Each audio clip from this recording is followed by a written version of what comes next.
The overall goal of the following experiment is to illustrate the imaging capabilities of a newly developed handheld optoacoustic system for three-dimensional functional and molecular imaging in real time.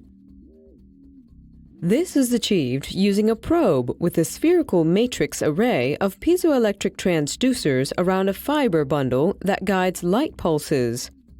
When held against tissue, nanosecond duration pulses of light excite ultrasonic responses that are captured by the probe. Next, the data is used to perform real-time image reconstruction, allowing scans in a handheld mode. The results show the feasibility of deep tissue imaging of vascular morphology as well as important hemodynamic and perfusion parameters with a portable system. The particular focus of our laboratory is development of novel biomedical imaging tools based on optoacoustics, diffuse optics, ultrasound, and multimodality approaches.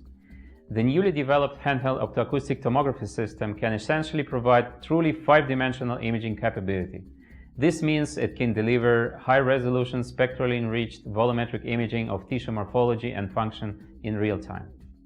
The volumetric handheld imaging approach, combined with real-time functional imaging capacity, come with important advantages for clinical diagnostics, for example in peripheral vascular disease, lymphatic system disorders, breast cancer, skin lesions, inflammation, or arthritis. Combined with fast wavelength tuning laser technology, the system enables real-time imaging of biodistribution of photoabsorbing agents. This is why new possibilities may equally emerge in small animal molecular imaging applications, for example studying tissue hemodynamics.